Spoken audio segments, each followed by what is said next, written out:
Morning walk সেরে রান্নাঘরে চলে এসেছি। আজকে করব পাবদা মাছ। অনেক দিন পর আবার আসলো পাবদা মাছ। আর আজকে যদি খেয়ে বলি ভালো, এবার এটাই হয়ে যাবে রেগুলার রুটিন। এই পাবদা মাছটা এবার কীভাবে রান্না করবো, আজকে আবার বাবান আসবে, আর বাবানের ফেভারিট মাছ পাবদা মাছ। ভীষণ ভালোবাসে পাবদা, একদম মাথা টাটা স্কেলিটান সব খেয়ে নেয়, এত ভালোবাসে ও পাবদা মাছ। আমারও খুব ভালো লাগে পাবদা মাছের গন্ধটা।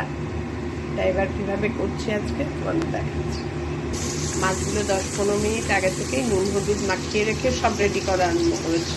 আর মাছগুলো ভেজে নিয়ে একটু, পাবদা মাছ ভাজার ভীষণ ঝামেলা বলতে মাছগুলো বড় বড় থাকে তো তেলের মধ্যে, এই জন্য দিয়েই উল্টালেই ভেঙে যাবে। কিছুক্ষণ রেখে তারপরে আবার উল্টাবে। এক এক করে মাছগুলো সব ভেজে নিই। মাছগুলো লাল লাল করে ভেজে নিয়েছি, তেল তুলেও রেখেছি। এই যে তেল তুলে রেখেছিলাম, এত তেল দিয়ে তো করবো না, বড় বড় মাছ বলে বেশি তেল দিয়ে ভাজতে হয়। আর এই তেলের মধ্যে বড়িগুলো একটু ভেজে নেব। বড়ি দিয়ে করবো, বড়ি আর আলু দিয়ে করবো। বড়িগুলো ভেজে তুলে রাখবো।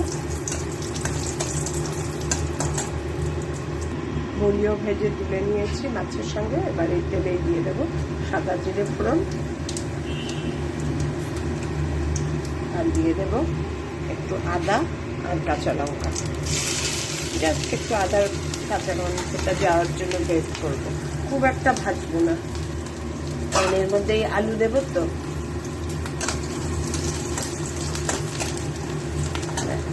এবার এর মধ্যে দিয়ে দেবো আলু কেটে রেখেছি। আজকে কি উচ্ছে সিদ্ধ খাবে? এবার দিয়ে দেবো এই তেলের মধ্যে আলুগুলো একটু ভেজে নেব, জাস্ট বেশি ভাজবো না।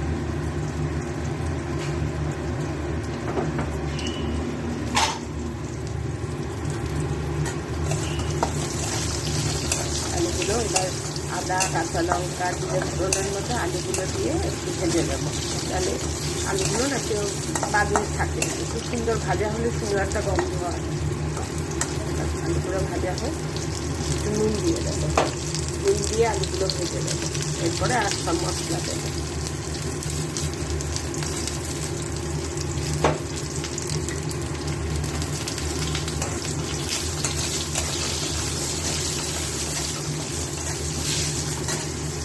এবার একটা মশলা রেডি করেছি, ধনে জিরে গুঁড়ো, হলুদ আর কাশ্মীরি লঙ্কা গুঁড়ো।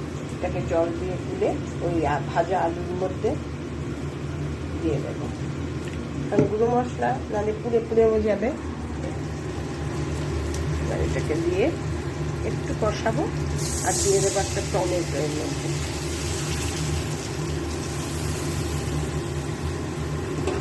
এবার একটু কষানো হোক, ঢেকে দেবো।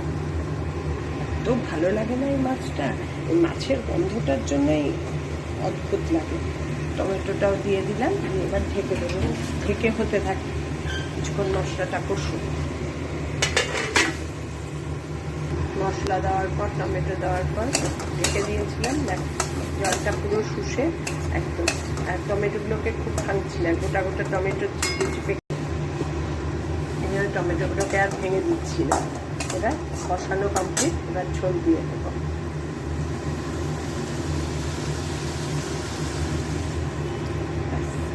ঝোল দিয়ে এবার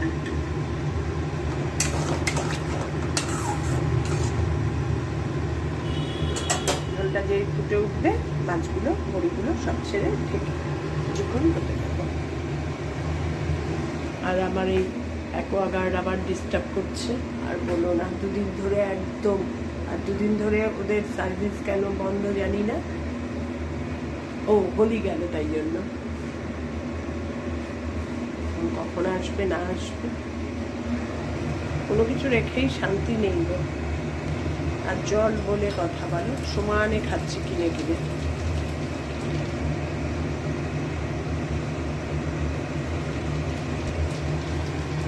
জল ফুটে উঠেছে,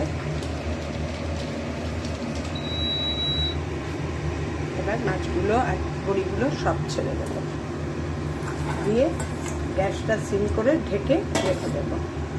খুব একটা বেশি বেশি বাড়ানো গ্যাস রাখবো না। এই ঝোলটা সবাই খেতে খুব ভালোবাসে। এই ঝোলটা যদি কমে যায় মুশকিলের ব্যাপার।